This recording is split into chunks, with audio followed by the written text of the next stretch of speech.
बिस्मिल्लाहिर्रहमानिर्रहीम।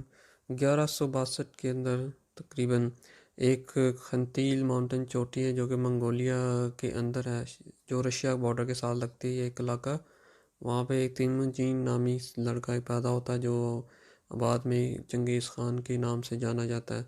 जब ये चंगेज़ ख़ान तकरीबन 9 साल का होता है तो इसका बाप इसकी मंगनी कर देता है, और ये जब कहीं बाहर जाते हैं अपने इलाके से दूर, और जब ये वापस आ रहे होते हैं तो तारी इन पे हमला करते हैं और इसके बाप को जहर दे देते हैं।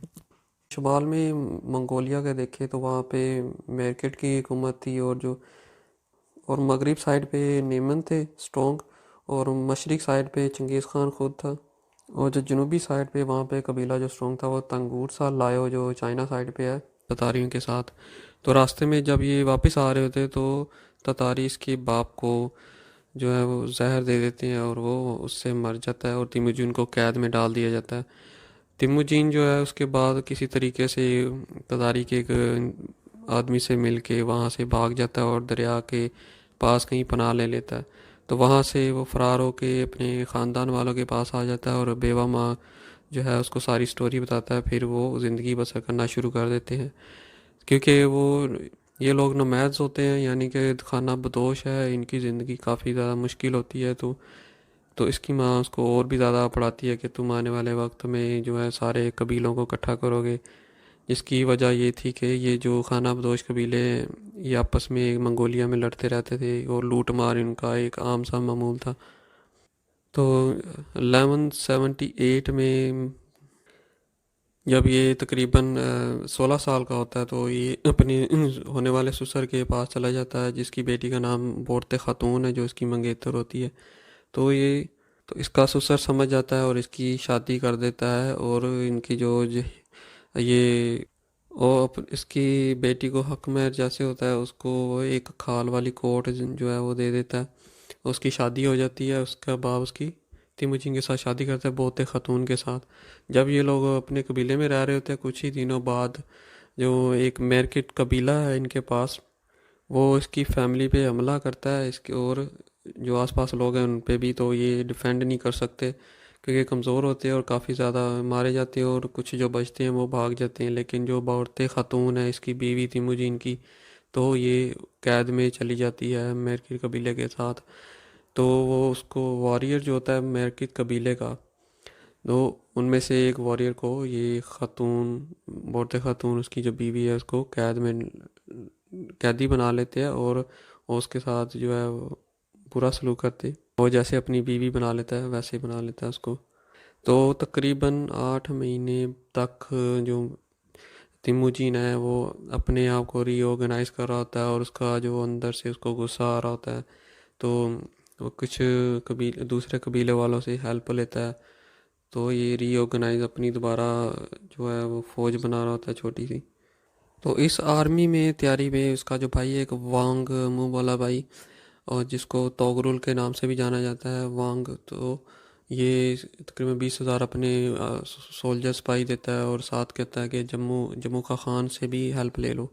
तो जम्मू का खान जो है वो भी इसके कबीले के पास होता है, इसका दोस्त बना होता है। तो ये लोग मिलके एक रिज्वाइन करते हैं, ऑर्गेनाइज एक यूनिट बनाते हैं, और उस पर हमला कर देते हैं मेरकिट कबीले के पास। मेरे कबीले के पास इतनी स्ट्रेंथ तो होती है, लेकिन ये इसका मुकाबला नहीं कर सकते, तो उनको शिकस्त होती है। जम्मू का खान, तिमुजीन और वहाँ की जो सोल्जर हैं, तो इसको शिकस्त होती है मेरकेट कबीले को, और वो अपनी बीवी को छुड़वा लेता है वहाँ से। तो अब जैसे इसकी बीवी छुटती है वहाँ से, इनकी आपस में क्लैश पड़ जाता है जम्मू खान के साथ। तो ये लोग लादा लादा अपनी फौजें बना लेते हैं, और चंगेज़ खान कौन है, ये तिमुजीन ही होता है। तो ये अपने आप को ग्रेट कहता है, तिमुजीन से ही अपने आप को चंगेज़ खान बना लेता है। अब चंगेज़ खान जो है ये अपनी फ़ौज में लोगों को, ऐसे लोगों को लाता है ऊपर जो मेरिट पे आते हैं, यानी जो बहुत स्ट्रॉन्ग होते हैं इसके मुताबिक, और जिसका इसको बहुत ज़्यादा फ़ायदा होता है। तो वो जो जम्मू का खान है उसकी आर्मी में ज़्यादा मंगोल, मतलब उसको कहते हैं मंगोल की नस्ल से जो होते हैं वो लोग उसके अंदर हायर हो रहे होते हैं। जब ये तिमुजीन यानी चंगेज़ खान अपनी बीवी को छुड़वा लेता है तो उसके कुछ ही देर बाद इनकी आपस में भी जंग होती है एक दलान बलजूक के जगह पे। तो जमुका खान इसको चंगेज़ खान को शिकस्त दे देता है और इसके कुछ जो चंगेज़ खान के कैदी हैं इसकी फ़ौज के, तो उनको पकड़ता है और उनमें से 70 जो नौजवान लोग हैं उनको उबलते हुए बॉयल्ड पानी के अंदर ज़िंदा ही फेंक देता है। और जो बाकी इसके रिमेनिंग हैं बचे हुए वो खौफ ज़्यादा बहुत ज़्यादा हो जाते हैं। तो चंगेज़ खान उसके बाद जो है टाइम गुजारता है शिकस्त खुर्दा और बहुत ज़्यादा जो है कमज़ोर इसकी हालत होती है। तो ये जंग होती है 1186 में तकरीबन 1186 के अंदर। तो इसके बाद चंगेज़ खान 10 साल तकरीबन ये कोशिश करता है दोबारा ऑर्गेनाइज करने की, उससे बदला लेने के लिए। तो 1197 या 96 के अंदर इनकी दोबारा आपस में एक जंग होती है, यानी चंगेज़ खान और ततारियों के अंदर एक जंग होती है। जंग से पहले ये अपने भाई तोगरुल से हेल्प लेता है और तोगरुल इस जो वांग है उसके साथ मिलता है और एक यूनिट बनाते हैं। तो ये ततारियों पे हमला बोल देते हैं। तो इसके दौरान जो है ततारियों को बहुत ज़्यादा शिकस्त होती है और चंगेज़ खान तोगरुल को अपनी ऊपर वाली सीट पे बिठा देता है और ख़ुद कमांडरशिप में आ जाता है। तो इसके दौरान जब ये कमांडर में होता है तो इस तोगरुल जो है वो बीमार होता है और लेकिन इसके साथ जो है कि इसकी बेटी बड़ी हो चुकी होती है और इसका जो चंगेज़ खान का बेटा है, सबसे पहला बेटा जोशी, वो बड़ा हो चुका होता है और उसका वो रिश्ता मांगता है वांग यानी तोगरुल की बेटी का। तो तोगरुल इसका इनकार कर देते हैं। तो इससे उनके अंदर क्लैश पैदा हो जाता है। दूसरी साइड पे तोगरुल का बेटा जो संगिम के नाम से है वो इसका दुश्मन होता है, तो चंगेज़ खान को पसंद नहीं करता और इस पे कई दफ़ा उसको मरवाने के हमले भी कर चुका होता है, लेकिन वह नाकाम हो जाता है। तो जब ये इसकी बेटी का देने से इनकार करता है तोगरुल, तो इनके दरमियान क्लैश होता है और जो चंगेज़ खान है वो लैदा हो जाता है, अपनी एक फ़ोर्स बना देता है। तो इस तरह टाइम गुजरता है और दोनों पार्टी तोगरुल की और जो चंगेज़ खान है लैदा हो जाती है। और इसके दौरान में तोगरुल का बेटा और ये जमुका खान, क्योंकि वो भी ऑलरेडी अब दुश्मन हो चुका होता है चंगेज़ खान का, तो ये दोनों आपस में अलाइंस बनाते हैं, यूनिट बनाते हैं। तो चंगेज़ खान एक लैदा बन जाता है, तोगरुल और जो जमुका खान है वो एक पार्टी बन जाते हैं। तो इनके अंदर एक और जंग होती है। अब ये जब आर्मी को इकट्ठे करते हैं जमुका खान और तोगरुल जो है, तो इनके अंदर भी कुछ क्लैश पैदा हो जाता है। इनमें से कुछ लोग जो है फौजी ये चंगेज़ खान के साथ मिल जाते हैं। इस तरह जंग में कैरेट्स को शिकस्त होती है और चंगेज़ खान जो है इसको फतह होती है। चंगेज़ खान जो है इसके बाद जो है इसकी आर्मी स्ट्रॉन्ग हो जाती है, लेकिन जो जमुका खान है वो बच जाता है, वहाँ से भाग के फरार होके वो नेमन्स कबीले की तरफ पनाह ले लेता है, उसकी तरफ चला जाता है। तो चंगेज़ खान नेमस पे भी हमला दोबारा करता है और जमुका खान को कत्ल कर देता है और नेमस को भी शिकस्त हो जाती है। इसका चंगेज़ खान की थोड़ी पर्सनल लाइफ को अगर देखें तो इसकी जो पहली बीवी बोरते खातून इसके वहाँ से तकरीबन 4 बेटे पैदा होते हैं जिनको ये चंगेज़ खान हुकूमत देता है। इसके अलावा भी इसके बीवी हैं, उनके बच्चे हैं, लेकिन उसमें इसकी जो एम्पायर थी आने वाले वक्त में उसमें उनका नीचे लेवल पे रखा, लेकिन अपने जो बोरते खातून है इसको भी वैल्यू दी कोर्ट के अंदर। ये आला दर्जे पे आला ओहदे पे थी बोरते खातून सबसे औरतों में, और इसके जो बेटे थे वो भी ऊपर थे आला ओहदों में।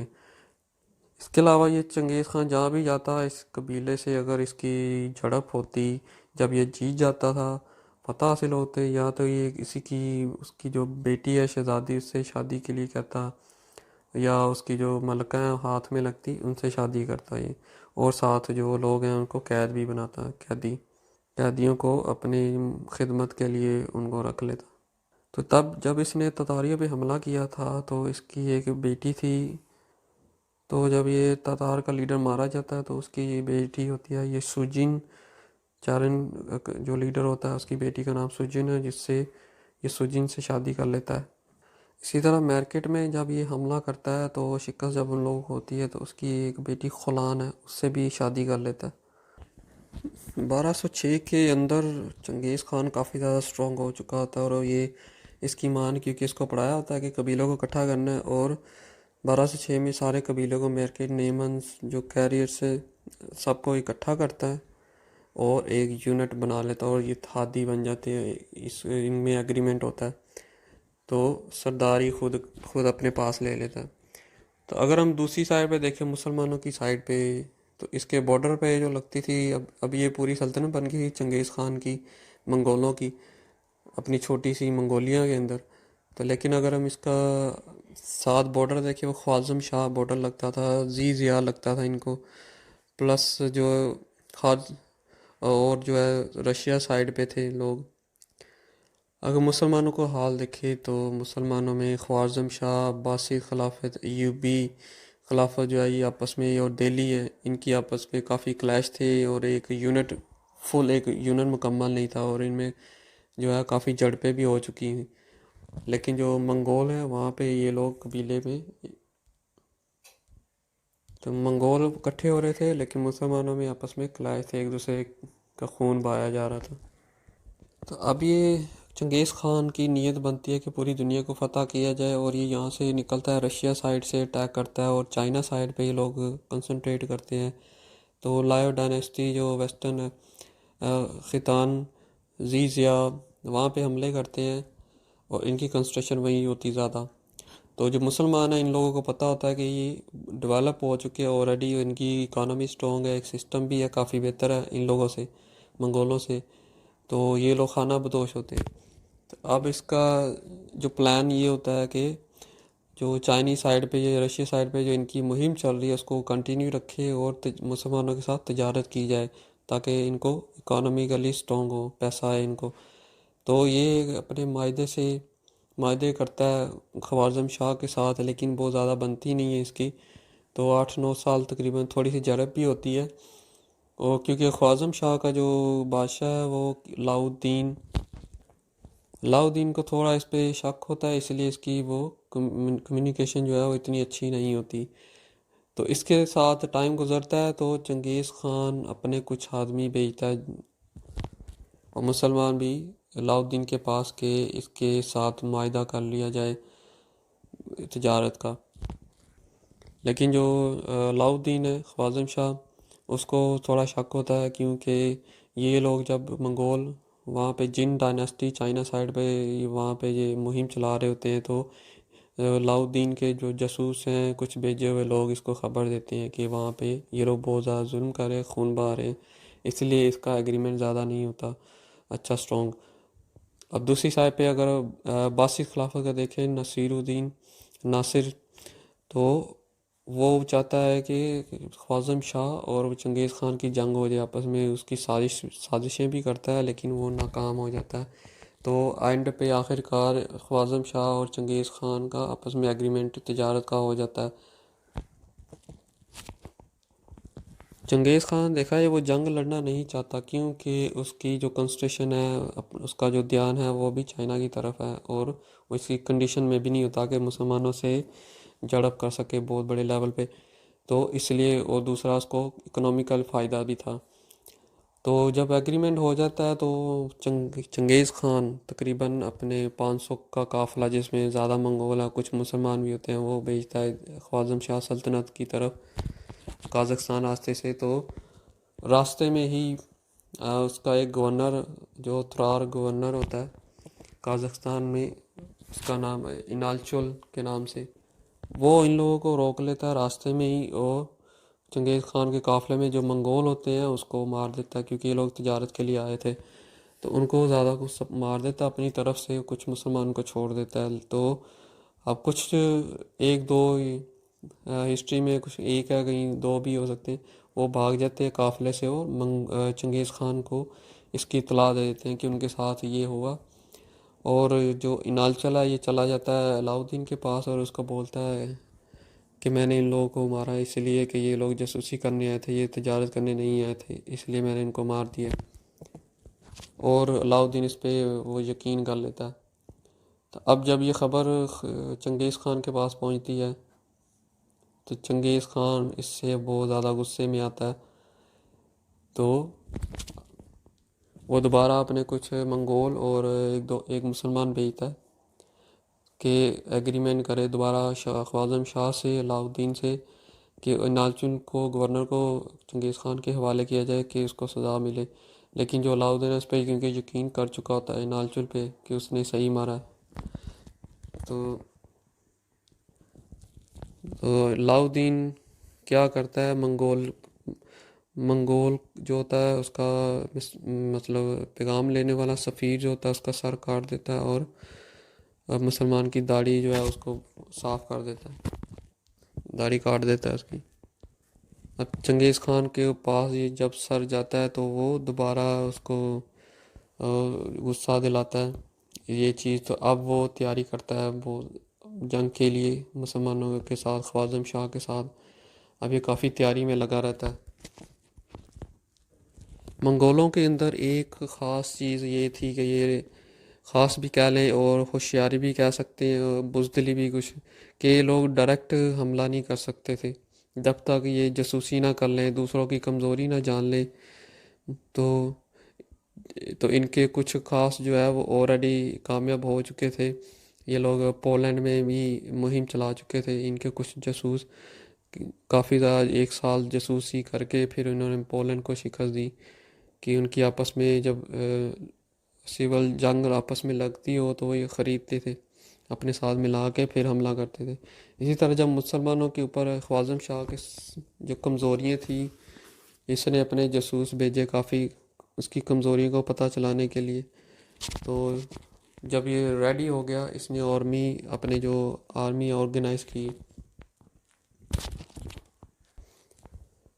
अब चंगेज़ खान ने कुछ प्लानिंग की मशवरे के साथ। वो क्या था कि इसके एक बड़ा एडवांटेज ये था कि इसके जो कबीले वो इन चीज़ों के आदी थे, खाना बदोशी नोमैडिक कबीले। और इसकी मोबाइल कैवलरी यानी कि मोबाइल लोग मूव कर सकते थे आसानी के साथ एक जगह से दूसरी जगह। और भारी भरकम और कुछ लाइट भी हर चीज़ इसने तैयार की। साथ जो है मवेशी इनके साथ होते जहाँ से ये आराम से गुजारा कर सकते और ये बगैर पका हुआ ही खा जाते थे। दूसरा ये कि चाइना के साथ जब इसकी जंगें हुई हैं तो वहाँ से इसने काफ़ी सीखा। एक गन पाउडर जो कि पोटासियम नाइट्रेट सल्फर कार्बन का एक मिक्सचर है वो इसने बनाया। और साथ जो सीज है वो बड़े बड़े तीर फेंकने वाली, बड़े बड़े पत्थर फेंकने वाली, वो इसने बनाई। तो ये तैयारी से ये इस तरह उसने तैयारी की।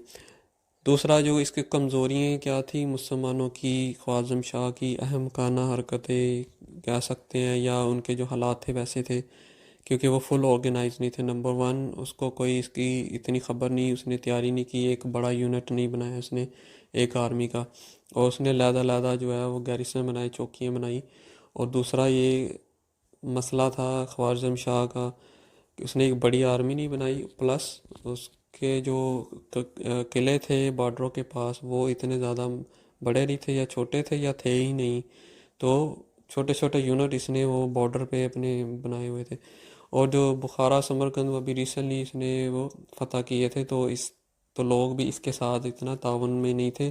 और 15% तकरीबन 100 में से 15 लोग वो लड़ने वाले थे, उससे भी कम शायद। तो इसकी ट्रेनिंग भी इतनी नहीं।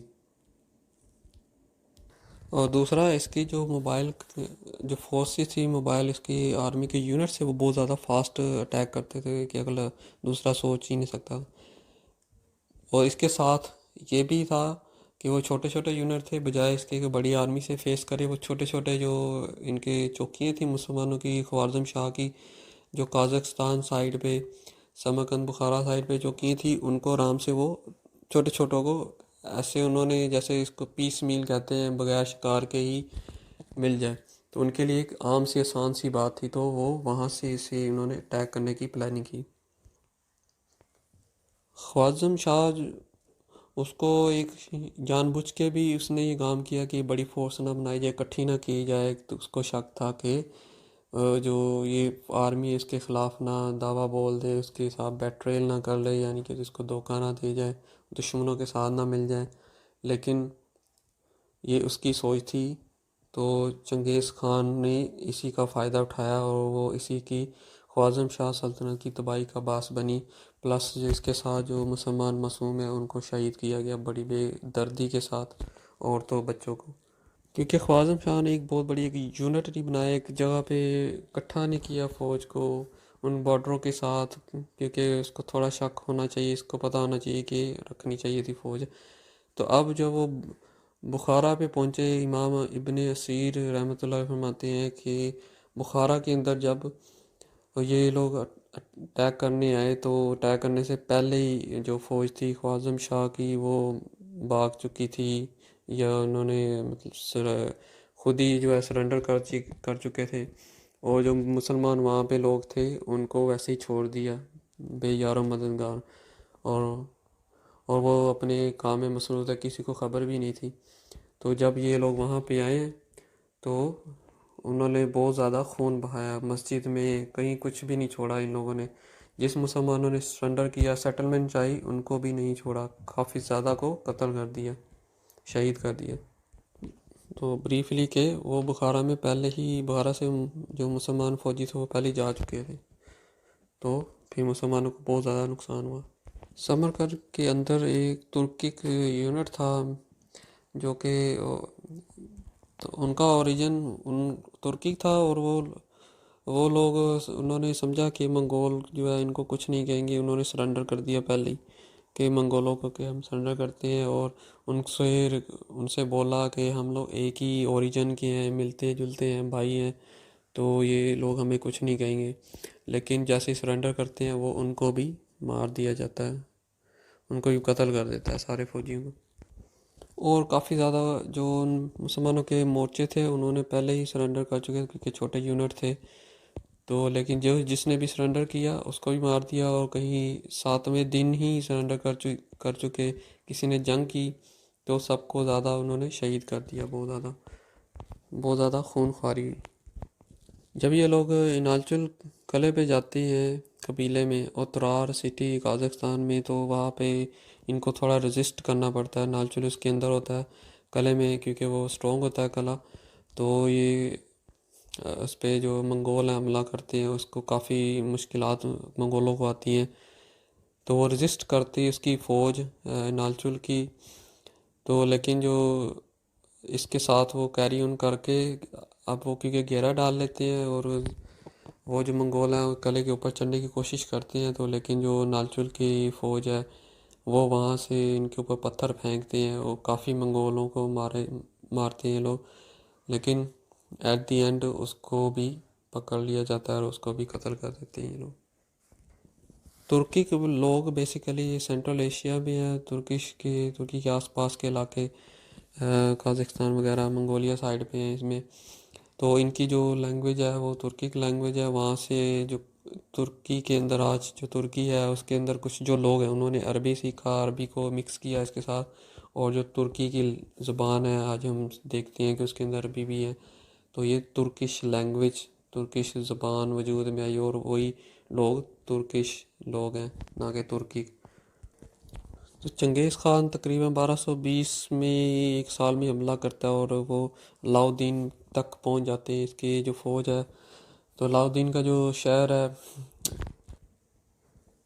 तो अलाउद्दीन अपने किले से समरकंद से भाग के जो है वहाँ एक जगह पे पनाह लेते हैं, कैस्पियन सी, जो कजाकिस्तान रशिया के साइड पे समंदर लगता है कैस्पियन। तो वहाँ पे ये और इसके कुछ बेटे जो बच जाते हैं, उसमें एक जलालुद्दीन सबसे छोटा बेटा है, तो वो भी साथ होता है।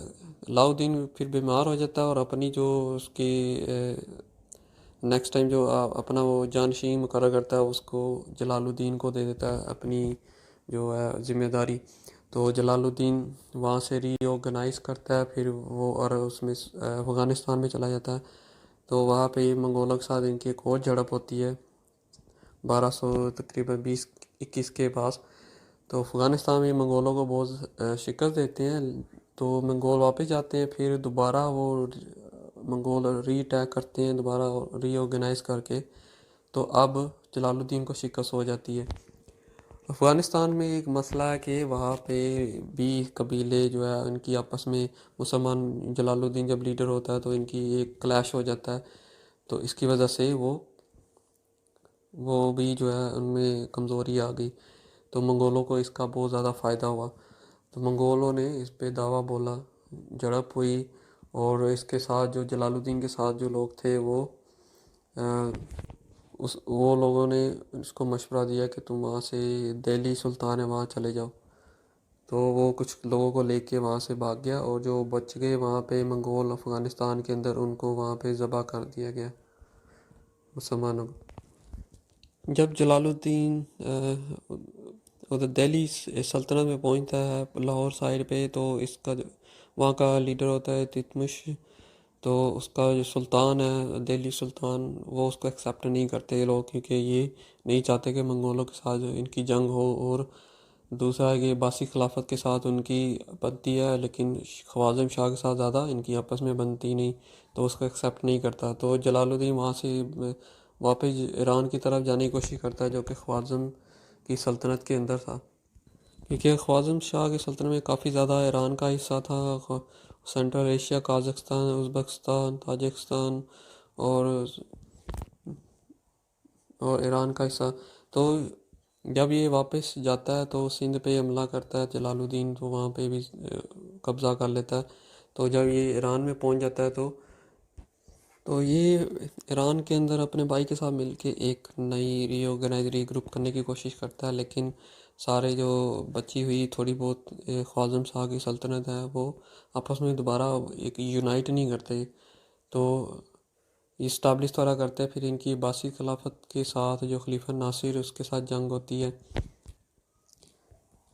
ख्वारज़मी तकरीबन जॉर्जिया में इनकी जंग होती है जॉर्जियन के साथ, और इनको जो है वो फतह मिलती है 1226 के बाद की।